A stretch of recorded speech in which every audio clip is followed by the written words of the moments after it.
रविवार का व्रत सूर्य देव को समर्पित होता है। इस व्रत को करने से व्यक्ति के जीवन में सुख समृद्धि, स्वास्थ्य लाभ और मान सम्मान की प्राप्ति होती है। ऐसा माना जाता है कि इस व्रत को करने से सूर्य देव प्रसन्न होते हैं और भक्त को ऊर्जा, आत्मविश्वास और सफलता प्रदान करते हैं। सूर्य देव को आयु और स्वास्थ्य का देवता माना जाता है। इस व्रत से नेत्र, हृदय और हड्डियों की समस्याओं में लाभ होता है। ये व्रत नौकरी, व्यापार और सामाजिक प्रतिष्ठा को बढ़ाता है। कुंडली में सूर्य ग्रह कमजोर हो तो ये व्रत करने से उसका प्रभाव कम होता है। घर में सुख, समृद्धि और सौहार्द बना रहता है।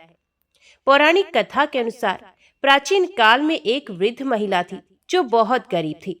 वह रविवार के दिन व्रत रखती और सूर्य देव की उपासना करती थी।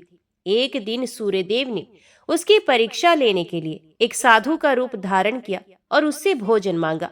वृद्धा ने कहा कि वह उपवास पर है और उसके पास देने के लिए कुछ भी नहीं है, लेकिन उसकी भक्ति को देखकर सूर्य देव भगवान जो साधु बने हुए थे वो प्रसन्न हो गए और आशीर्वाद दिया कि वे धन धान्य से संपन्न हो जाएगी।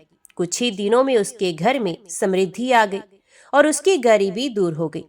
जब गांव के अन्य लोगों ने ये देखा तो वे भी रविवार का व्रत करने लगे। इस प्रकार रविवार व्रत की महिमा पूरे क्षेत्र में फैल गई और लोग इसे करने लगे। इस व्रत को करने के लिए प्रातः उठकर स्नान कर लाल वस्त्र धारण करें, सूर्यदेव को जल अर्पित करें, सूर्यदेव के मंत्रों का जाप करें, दिन भर फलाहार करें और अन्न ना खाएं, सूर्यदेव की कथा सुने और आरती करें। शाम को सूर्यास्त के बाद व्रत खोलें। इस दिन नमक और तेल का सेवन नहीं करना चाहिए। क्रोध और कटु वचन से बचें, दूसरों की सहायता करें और दान दें। इस प्रकार रविवार व्रत करने से सूर्य देव की कृपा प्राप्त होती है और जीवन में सुख, शांति व समृद्धि आती है। तो चलिए अब सुनते हैं सूर्य देव की पौराणिक कथा। एक था राजा और एक थी रानी। उनके पास सिपाही, घोड़े, दास दासियां, धन दौलत सब कुछ था। सिर्फ उन्हें संतान नहीं थी। इसी कारण राजा रानी बहुत ही दुखी रहते थे। संतान प्राप्ति के लिए उन्होंने हर तरह का दान धर्म, धार्मिक अनुष्ठान, जप मंत्र, व्रत, पूजा पाठ किए, लेकिन कोई फायदा नहीं हुआ। अब राजा रानी दोनों ही बुढ़ापे की ओर बढ़ते गए। बुढ़ापे की ओर बढ़ते गए तो होता क्या है कि दोनों गहन सोच में पड़ गए। अब हमारे इतने बड़े राज्य का क्या होगा? कौन बनेगा इस राज्य का वारिस? कौन लेगा प्रजा की जिम्मेदारी? राजा रानी दिन रात इसी चिंता में घुलने लगे। उन्हें खाने पीने की भी सुध न रही। तो एक सुबह होता क्या है कि राजा के दरबार में एक साधु आता है तो दासी रानी को इत्तला करती है। तब वे दासी से कहती है, ये मेरा अंतिम दान धर्म है। इसके बाद मैं अपने हाथों से कोई भी दान धर्म नहीं करूंगी। रानी चावल भरा साज हाथ में लेकर बाहर आती है और साधु की झोली में भिक्षा डालने के लिए आगे बढ़ती है। तो उसके चेहरे पर छाई उदासी साधु की दृष्टि में आ जाती है और वे उससे पूछता है, रानी साहबा क्या हुआ है? आप इतनी उदास क्यों है? तब रानी साधु को सारी हकीकत बताती है और सिसकने लगती है। उस पर वह साधु कुछ पल गंभीर हो जाता है और कहता है, रानी साहबा चिंता मत करना, आपकी संतान की इच्छा पूरी हो जाएगी। आपकी कोख से एक पुत्र जन्म लेगा। मात्र वह 14 साल तक ही आप लोगों को मिलेगा। उसके आगे वह इस मृत्यु लोक में नहीं रह पाएगा। इससे बढ़कर आपको कुछ देना मेरे लिए संभव नहीं। अपनी बात पूरी करते उसने अपनी झोली में हाथ डाला, थोड़ी सी भभूत निकालकर रानी को दी और कहा, आप और महाराज दोनों इसे बांटकर ग्रहण करना, तुम्हें जल्दी ही पुत्र की प्राप्ति होगी। इतना कहकर साधु अपनी राह चला गया। उसके जाने के बाद रानी सोचने लगी, 14 साल तो 14 साल ही सही, उतने समय के लिए हमें पुत्र मिलेगा, ये काफी है। उतने साल तक मैं उसे जी जान से बड़ा करूंगी, उसे ढेर सारा लाड़ प्यार करूंगी, अपनी संतान की मुराद पूरी करूंगी।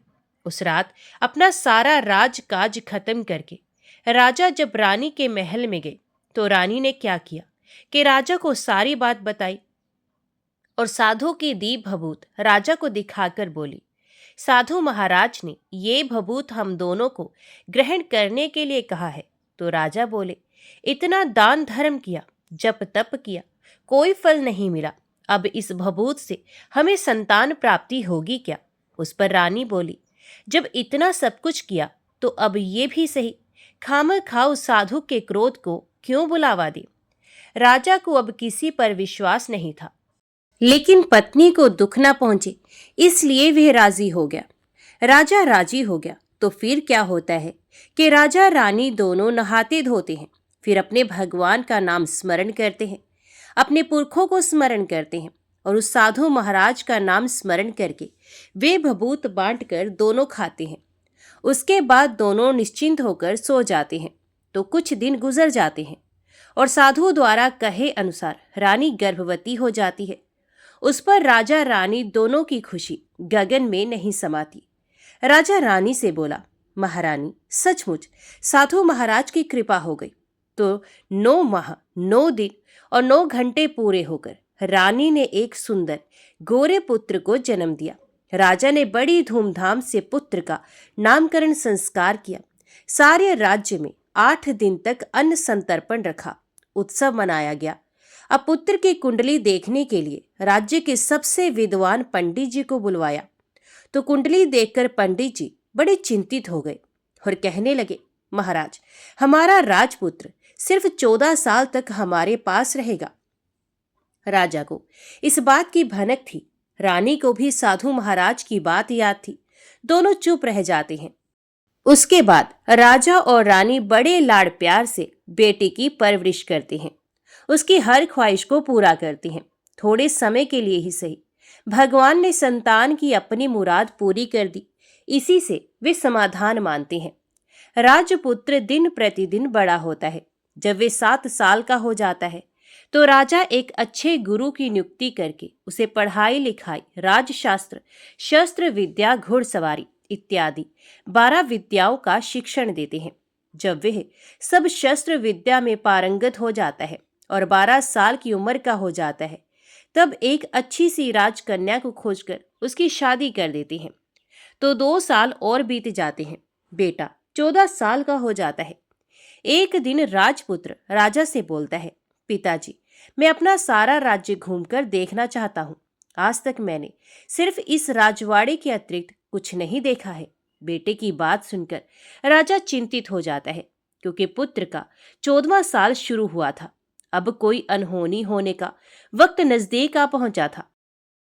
लेकिन राजा ये सब बातें पुत्र को बता नहीं सकता था। वह क्या करता है कि चेहरे पर खुशी लाकर बेटे से कहता है, हाँ हाँ, जरूर जाओ बेटा, तुम्हें अपना सारा राज्य घूमकर देखना चाहिए।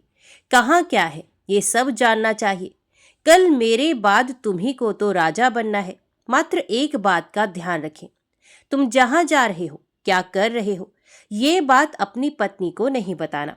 पुत्र कहता है, ठीक है पिताजी, आपने जो कहा है मैं वैसा ही करूँगा।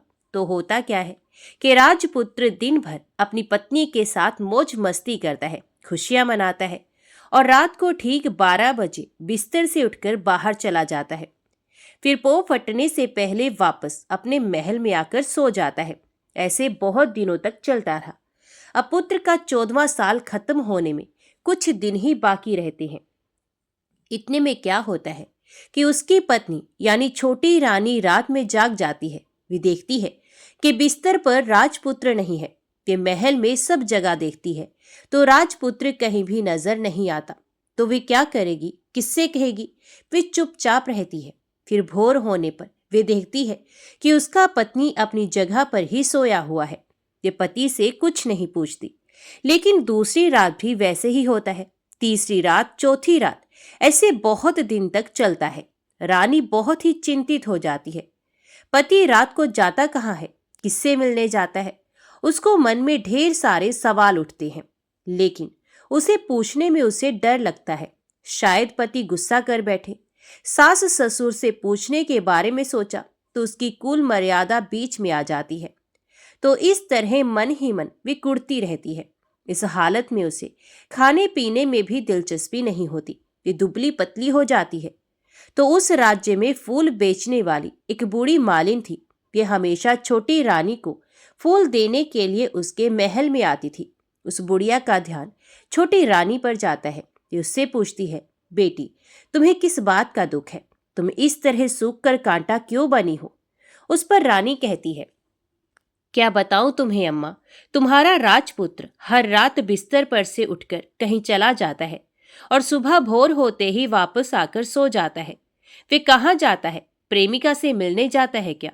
ये सोच सोचकर मैं अन्न जल ग्रहण नहीं कर पाती और सूख सूख कर इस तरह कांटा बन गई हूँ। बुढ़िया सब बात सुनकर उसे एक उपाय बताती है। तो बेटी ऐसा करना, आज रात तुम सोना मत, उसके पीछे जाकर देखना कि वे कहाँ जाता है, क्या करता है। उसकी अच्छी तरह से पहरेदारी करना। पर मुझे नींद आ गई तो? तुम्हें नींद ना आए इसलिए एक काम करना, अपने बाएं हाथ की उंगली में एक जख्म करना, उस पर थोड़ी सी मिर्च छिड़कना। उससे तुम्हें बड़ी जलन होगी और उस पीड़ा से तुम्हें रात भर नींद भी नहीं आएगी। रानी बुढ़िया के कहे अनुसार ही करती है। उंगली की जलन से उसे बड़ी देर तक नींद नहीं आती, लेकिन बाद में वे सो जाती है। दूसरे दिन सुबह बुढ़िया फूल लेकर उसके महल में पहुंचती है और पूछती है, क्या हुआ बेटी, देख पाई क्या पति कहाँ जाता है? रानी कहती है, नहीं अम्मा, पहले कुछ समय जलन के कारण मुझे नींद नहीं आई, पर कुछ देर के पश्चात मैं तो सो गई। बुढ़िया कहती है, कोई बात नहीं, आज तुम उंगली पर पहले से थोड़ा बड़ा जख्म करना और ज्यादा मिर्च लगाना। तो रानी वैसे ही करती है, परंतु वे सिर्फ पति के बिस्तर से उठकर बाहर निकलते वक्त तक जाग पाई। वे उसके पीछे नहीं जा सकी क्योंकि उसकी आंखें उस समय तक मुंद गई थी। दूसरे दिन सुबह बुढ़िया फिर आती है तो उसने पूछने से पहले ही रानी रोकर कहती है, अम्मा, मैं आज भी उनकी पहरेदारी ठीक तरह से नहीं कर पाई। बुढ़िया कहती है, रोना नहीं बेटी, सब कुछ ठीक हो जाएगा।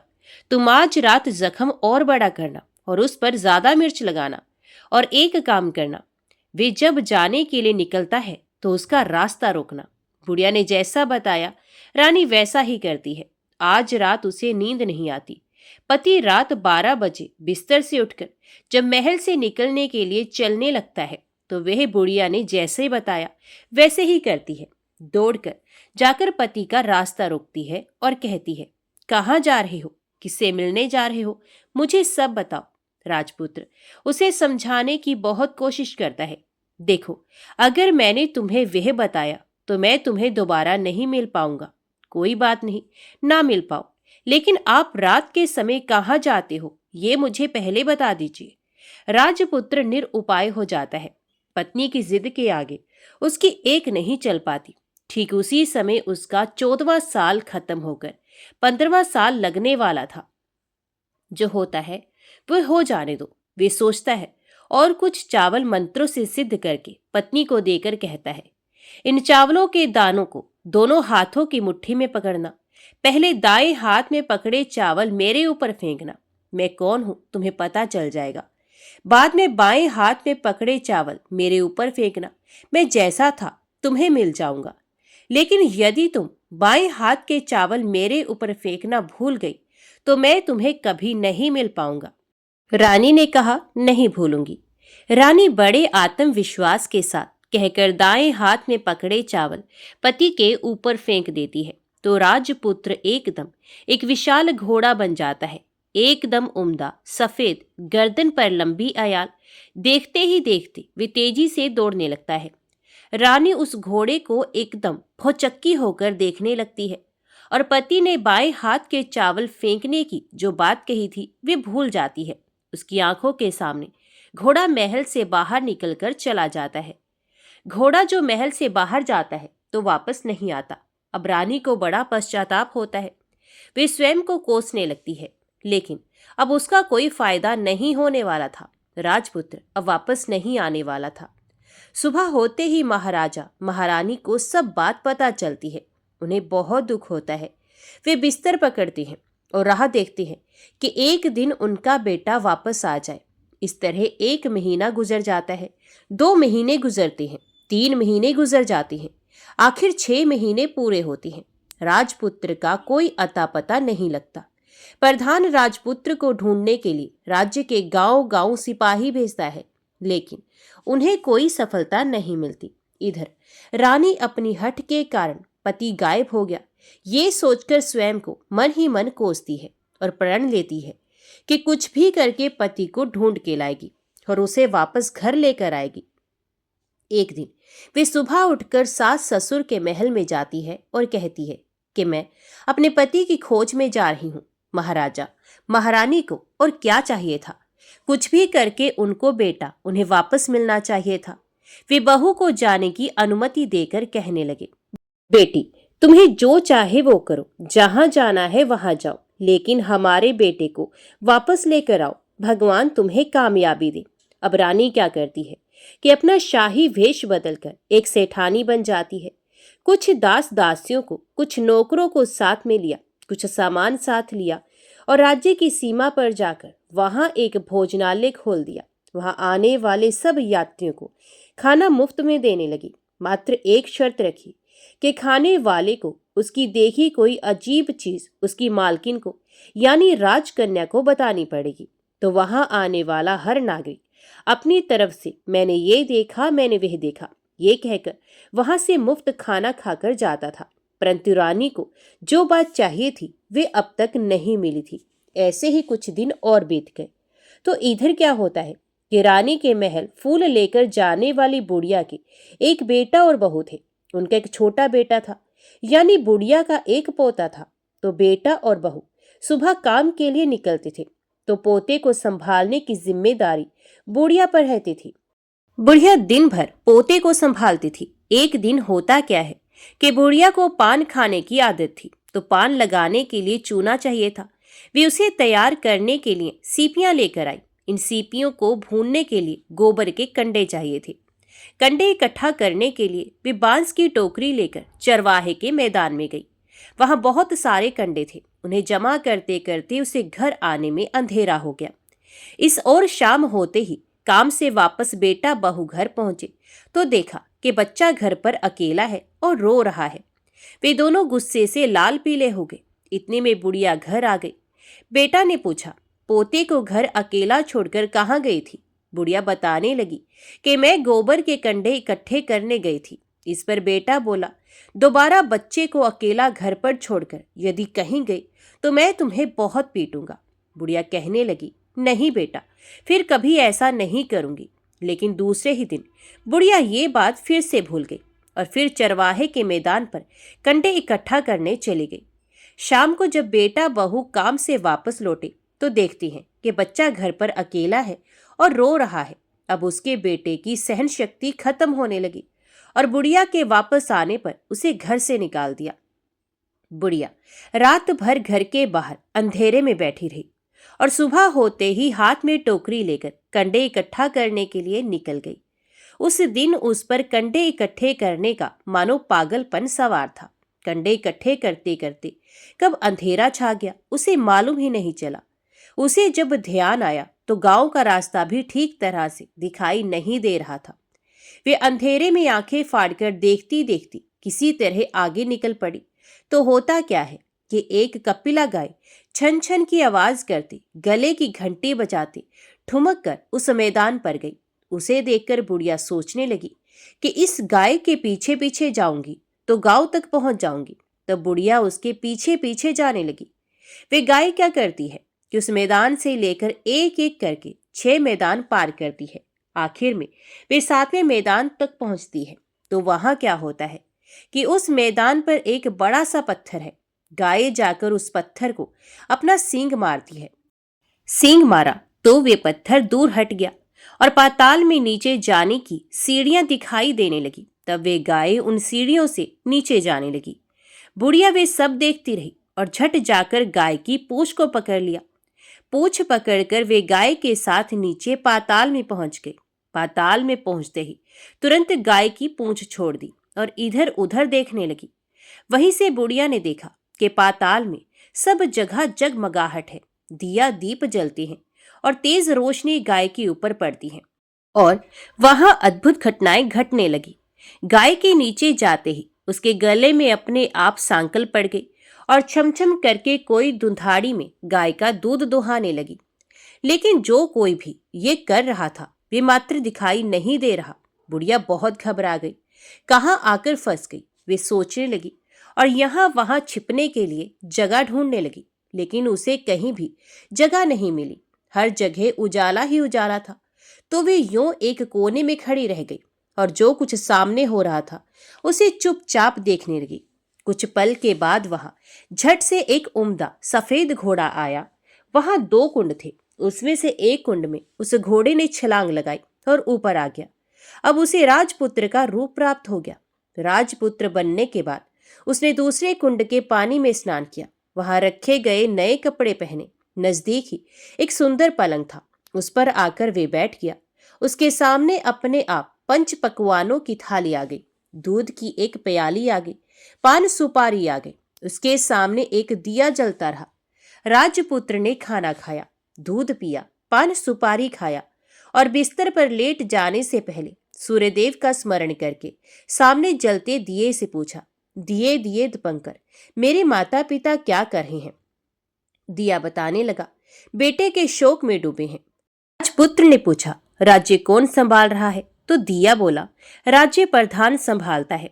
राजपुत्र ने पूछा, मेरी पत्नी क्या करती है? तो दिए ने कहा, उसने चौराहे पर भोजनालय शुरू किया है और आते जाते लोगों से वे नई खबर के बारे में पूछती है। दिए के ये कहते ही राजपुत्र कहते हैं, ठीक है। उसके बाद वे सो गया। बुढ़िया कोने में खड़ी रहकर ये सब देखती रही। ऐसी अद्भुत घटना उसने जिंदगी में पहली बार देखी थी।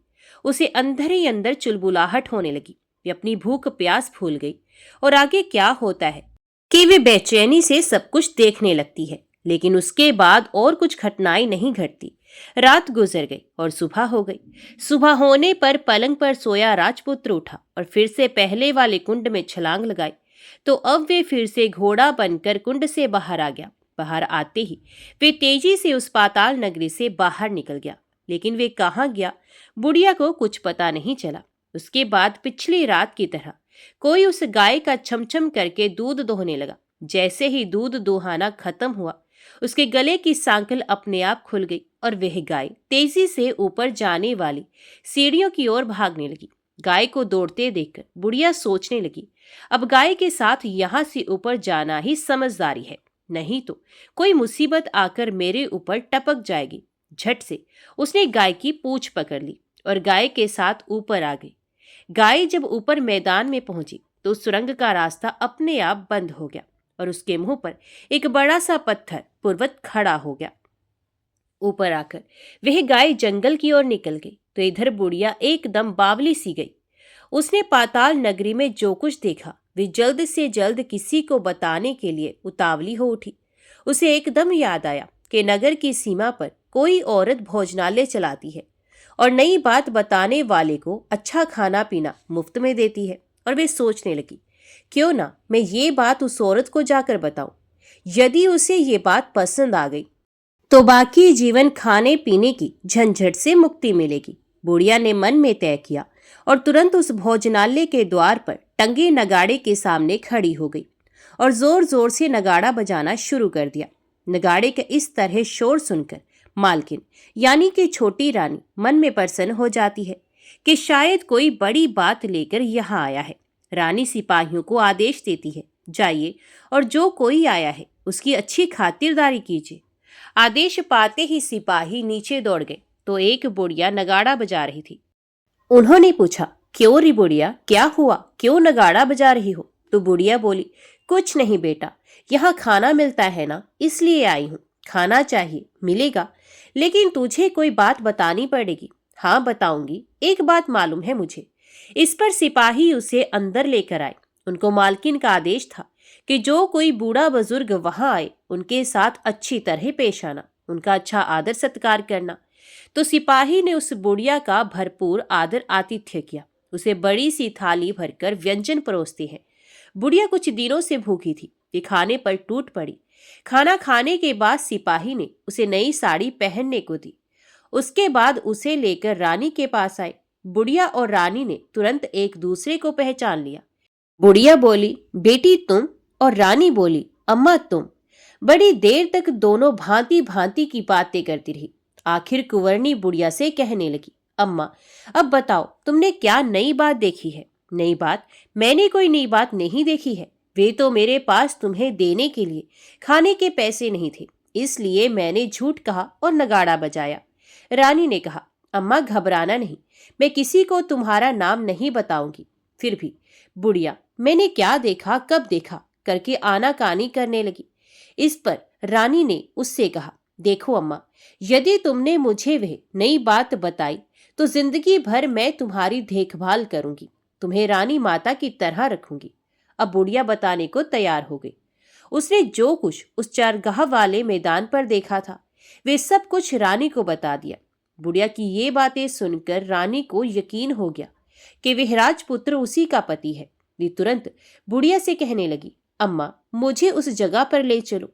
नहीं बेटी, वे पाताल राज्य है, सांप है। यदि किसी ने तुम्हें देख लिया तो तुम्हारी जान खतरे में पड़ सकती है। लेकिन रानी उसकी एक भी नहीं सुनती, उसे उस जगह ले जाने के लिए हठ करने लगती है। आखिर में बुढ़िया ने उसका कहना मान लिया और कहने लगी, ठीक है, मैं तुम्हें वहां लेकर चलती हूँ, पर आज नहीं कल। वहां जाना है तो शाम को ही जाना होगा। तो दूसरे दिन दोपहर को रानी बुढ़िया के साथ उस मैदान पर गई और एक जगह छुपकर गाय के आने की राह देखने लगी। दिन ढलते ही अंधेरा घेरने लग गया और गाय हमेशा की तरह वहां आ गई। मैदान के उस कोने में जाकर उसने पत्थर पर सींग मारा तो झट से पत्थर हटकर वहां सुरंग में जाने का रास्ता खुल गया। गाय उस रास्ते से नीचे उतरने लगी तो बुढ़िया रानी से कहने लगी, जल्दी आगे बढ़ो बिटिया, हम गाय की पूंछ पकड़कर नीचे उतरेंगे। तो दोनों गाय की पूंछ पकड़कर नीचे उतर गई। बुढ़िया पहले जिस कोने में छिपी थी उस कोने में छिप गई। अब नीचे सब कुछ पहले जैसा घटित हो रहा था। गाय के गले में अपने आप सांकल पड़ गई। कोई अदृश्य रूप से उसका दूध दोहने लगा। एक सफेद उम्दा घोड़े ने आकर एक कुंड में छलांग लगाई तो राजपुत्र के रूप में ऊपर आया। ये राजपुत्र दूसरे कुंड में नहाने लगा। बाद में उसके सामने खाने की थाली आ गई, दूध की प्याली आ गई, पान बीड़ा आ गया। राजपुत्र सब ग्रहण करके सोने के लिए पलंग पर गया तो सोने से पहले सूर्यदेव का स्मरण करके वे दिए से पूछने लगा, दिए दिए दीपंकर, मेरे माता पिता क्या कर रहे हैं? तो दिया कुछ जवाब नहीं देता, बल्कि वे बुझने लगता है। तब राजपुत्र को कुछ अघटित हुआ है इसका संदेह हो गया है। वे उदास हो गया है और जो कुछ हुआ है वे हो जाने दो, ऐसा सोचकर सोने के लिए बिस्तर पर लेट गया। अब रानी का संयम छूट गया। वे दौड़कर पति के पास गई और उसके पैर पकड़ने के लिए आगे बढ़ने लगी। राजपुत्र तुरंत ही पत्नी को पहचान गया और वे झट से पीछे हट गया और चिल्लाने लगा, नहीं नहीं, मुझे मत छूना, सर्वनाश हो जाएगा। रानी दोनों हाथ जोड़कर पति से अपनी भूल स्वीकार करने लगी, स्वामी मुझसे भूल हो गई, मुझे आपसे नहीं पूछना चाहिए था कि आप रात को कहाँ जाते हो। मैं अपनी भूल स्वीकार करती हूँ, मुझे मेरी भूल की सजा मिल गई है। अब आप घर चले। आपके वियोग में आपके माता पिता ने बिस्तर पकड़ लिया है, आपकी प्रजा भी बहुत दुखी है। उस पर राजपुत्र कहने लगा, वही तो, एक बार तुम गलती कर बैठी हो, अब दोबारा मत करना, नहीं तो अब मैं तुम्हें जो दिख रहा हूं वे भी नहीं दिखूंगा। रानी अब विलाप करने लगी, जोर जोर से जमीन पर सर पटकने लगी। राजपुत्र के मन में उसके प्रति दया उत्पन्न हो गई और वे उससे कहने लगा, यदि तुम मुझे पाना चाहती हो तो तुम्हें एक काम करना होगा। काम कठिन है, लेकिन वे तुम्हें अकेला करना होगा। कहो स्वामी, कितना भी कठिन काम हो मैं वे पूर्ण करूंगी। तो रानी कहने लगी। इस पर राजपुत्र ने उसे बताया, इस पाताल से ऊपर जाते ही तुम्हें एक घना जंगल नजर आएगा। ऐसे 6 जंगल पार करने के पश्चात 7वां जंगल मिलेगा। वे जंगल सबसे घना है। उस जंगल में बीचों बीच एक पीपल का पेड़ है। उसके आसपास की जगह पत्ते, फंदे, जटाएं, कांटे इत्यादि से ढक चुकी है। वहां बाघ, शेर, भालू, सांप सभी धमा चौकड़ी बैठती है। तुम्हें उन सबको भगाकर वे जगह साफ करनी है। उसकी गोबर से लिताई करके पवित्र बनाना है, रंगोली से सजाना है। उसके बाद वहां धूप, कपूर, अगरबत्ती जलानी है। फूल, कुमकुम से पेड़ के तने की पूजा करनी है। दूध, दही से बने चावल का भोग चढ़ाना है। ये सब तुम्हें दोपहर को 12 बजने के पहले करना है। 12 बजने के समय तुम्हें उस जगह पर बैठकर सूर्य भगवान का ध्यान करना है। ठीक 12 बजे सूर्य भगवान का रथ वहां उतरेगा। वे सब देखकर खुश हो जाएंगे और कहेंगे, जिस किसी ने ये सब किया है उसे मैं मनचाहा फल दूंगा। तो तुम सामने जाकर उसके रथ का दाहिना घोड़ा मांगना, मैं तुम्हें मिल जाऊंगा। इतनी बात कहकर राजपुत्र अपने पलंग पर सो गया और छोटी रानी भोर होने की राह देखने लगी। भोर होते ही वे बुढ़िया के साथ गाय की पूंछ पकड़कर ऊपर आ गई। ऊपर आने के बाद वे बुढ़िया से कहने लगी, अम्मा, अब मैं अकेले ही आगे जाऊंगी, तुम भोजनालय वापस जाओ। वह जंगल में जाकर राजपुत्र की बताई जगह ढूंढने लगी और स्वयं आरी से वह जगह साफ कर दी। बाद में राजपुत्र ने जैसे बताया वैसे लिपाई पोताई करके वापस आ गई। दूसरे दिन पो फटने से पहले उठी और जंगल में उस जगह पहुंची। वहां जाकर इत्र गुलाब का पानी छिड़कर वे जगह सुगंधित की, धूप अगरबत्ती जलाकर उसे पवित्र किया और पूजा की। सब सामग्री वहां तैयार रखकर सूर्य भगवान का ध्यान करने बैठ गई। जैसा कि पति ने बताया था, दोपहर को ठीक 12 बजे सूर्य भगवान का रथ उस पीपल के पेड़ पर आकर रुका है। सूर्य भगवान ने जब रथ से नीचे देखा तो सुगंधित वातावरण देखकर वे बहुत प्रसन्न हुए। फिर वे बोले, जिस किसी ने ये काम किया है वे यहाँ आकर आज मुझसे कुछ भी मांगे, मैं उसे दे दूंगा। रानी ने जब ये शब्द सुने तो बिना समय गवाए दौड़कर उनके सामने आ गई और उनको साष्टांग नमस्कार करके बोली, हे भगवान, वे मैं ही हूँ, मैंने ही जगह साफ की है। अच्छा, तो तुम्हें जो चाहिए वे मांगो। तो रानी बोली, भगवान, मुझे आपके रथ का दाहिना घोड़ा चाहिए। तो सूर्य भगवान बोले, नहीं नहीं, मैं तुम्हें और कुछ भी दे सकता हूँ, लेकिन ये घोड़ा नहीं दे सकता। मेरे रथ के 12 घोड़े हैं, तुम चाहो तो कोई और घोड़ा मांग लो, लेकिन ये दाहिना घोड़ा नहीं, वे मैं नहीं दे सकता। छोटी रानी ने एक नहीं सुनी। वे सूर्य देव से एक ही बात कह रही थी, वही दाहिना घोड़ा दे दीजिए, नहीं तो मैं आपके पैरों में गिरकर अपनी जान दे दूंगी। अब सूर्य देव धर्म संकट में पड़ गए। उन्होंने वचन दे दिया था, अब अपने वचन से पलट भी नहीं सकते थे। ठीक है, दे दिया तुम्हें घोड़ा, सूर्यदेव ने कहा। फिर एक बात और भी कही, देखो, मैंने तुम्हें घोड़ा तो दिया है, लेकिन वे तुम्हें यहां नहीं मिलेगा, तुम्हें उसे पाताल में जाकर लाना होगा। रानी बोली, पाताल में ही क्या भगवान, मैं उन्हें पाने के लिए कहीं भी जा सकती हूँ। रानी को वचन देकर सूर्यदेव अपने मार्ग पर चले गए और इधर रानी जंगल से अपने भोजनालय में आ गई। फिर वह बुढ़िया को लेकर उस मैदान पर आ गई। जल्दी ही शाम हो गई। शाम होते ही वहां वे गाय आ गई और उसने सींग मारकर सुरंग का पत्थर हटा दिया तथा नीचे उतरने लगी। रानी और बुढ़िया जल्दी जल्दी उसकी पूंछ पकड़कर नीचे उतरी। नीचे पाताल में सब घटनाएं पहले की तरह ही घटने लगी। घोड़े का एक कुंड में नहाकर राजपुत्र बन जाना, नहा धोकर पलंग पर जाकर बैठना, तो उसे खाने की थाली, दूध की प्याली आना, पान बीड़ा आना। लेकिन आज एक बात नहीं घटी। आज 2-2 थाली, 2-2 दूध की प्याली, 2-2 पान बीड़े उसके सामने आए। ये कुछ नहीं बोला। अपने हिस्से की थाली खाकर, दूध पीकर और पान बीड़ा चबाकर वे सोने चला गया और हमेशा की तरह दिए से पूछने लगा, दिए दिए दीपंकर, मेरे माता पिता क्या करते हैं? दिए ने बताया, वे दोनों तुम्हारे शोक में मरने की स्थिति में पहुंच गए हैं। ऐसा झट से उसकी आंखों में आंसू टपकने लगे। फिर वे पूछने लगा, दिए दिए दीपंकर, मेरा राज्य कौन चला रहा है? दिए ने कहा, तुम्हारा राज्य प्रधान चला रहा है और वे सब कुछ हड़प कर चुका है। वे प्रजा पर बहुत अत्याचार कर रहा है। सुनकर राजपुत्र को बहुत गुस्सा आया। वे गुस्से से अपनी मुट्ठी भींचने लगा। अब वे पूछने लगा, दिए दिए दीपंकर, मेरी पत्नी क्या कर रही है? तब दिया कुछ ना बोला और चुप रहा। अब रानी का स्वयं जवाब दे गया। वे दौड़कर पति के गले लग गई। राजपुत्र कहने लगा, अब मैं तुम्हें मिल गया। रानी ने कहा, सच कहते हो, अब आप फिर से घोड़ा तो नहीं बनोगे ना? राजकुमार ने कहा, नहीं, दोबारा घोड़ा नहीं बनूंगा। तुमने जो इतने सारे कष्ट उठाए हैं मुझे पाने के लिए, इसलिए सूर्य देव ने मुझे सदा के लिए घोड़े के जन्म से मुक्त कर दिया है। राजपुत्र ने बड़े प्यार से कहा और उसे गले लगा लिया। उसके आंसू पहुंचे। कुछ देर के पश्चात भोर हो गई तो गाय की श्रृंखला टूटकर वे ऊपर भूलोक जाने लगी। रानी, राजपुत्र और बुढ़िया उसकी पूंछ पकड़कर ऊपर आ गई। ऊपर आने पर वे सीधे भोजनालय में पहुंचे। वहां का सब सामान लोगों में बांट दिया और उसको ताला लगाकर अपने राज्य में लौट गए।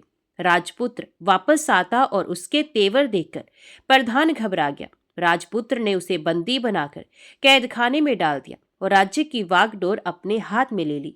उसके बाद वह अपने माता पिता को मिलने उनके महल में गया। तब राजपुत्र क्या देखता है कि उसके माता पिता उसके शोक में अस्थि पंजर बन गए हैं। पुत्र को वापस आया देखकर मरणासन राजा रानी की आंखों से टप टप आंसू बहने लगे। इन दोनों ने पुत्र को गले लगाया, उसे प्यार से सहलाया। इतना होने के बाद उनकी सेहत में एकदम सुधार आने लगा। वे अब बिस्तर से उठकर बैठ गए हैं, पुत्र को आशीष देने लगे हैं। राजपुत्र के आने की खबर तुरंत राज्य भर में फैल गई। प्रजा खुशी से फूली नहीं समाई। प्रजाजन राजमहल के सामने इकट्ठे हो गए। राजपुत्र ने भी उन्हें दर्शन दिए और आज से उन्हें कोई दुख नहीं पहुंचाएगा, ऐसा वचन भी दिया। अब राजा अपने पुत्र का राज्य अभिषेक करके उसे सिंहासन पर बिठाता है और बहू को महारानी का दर्जा देता है और स्वयं अपनी पत्नी के साथ ईश्वर स्मरण करते खुशी से दिन बिताता है। महाराजा बना राजपुत्र अच्छी तरह से राज्य चलाने लगा और अपनी पत्नी के साथ सुख शांति से जीवन बिताने लगा। उस बुढ़िया को रानी ने अपने पास ही रख लिया, उसकी अच्छी तरह से देखभाल करने लगी। बुढ़िया और उसके बुढ़ापे के दिन खुशी से गुजरने लगे। तो सब प्रेम से बोलो सूर्य नारायण भगवान की जय।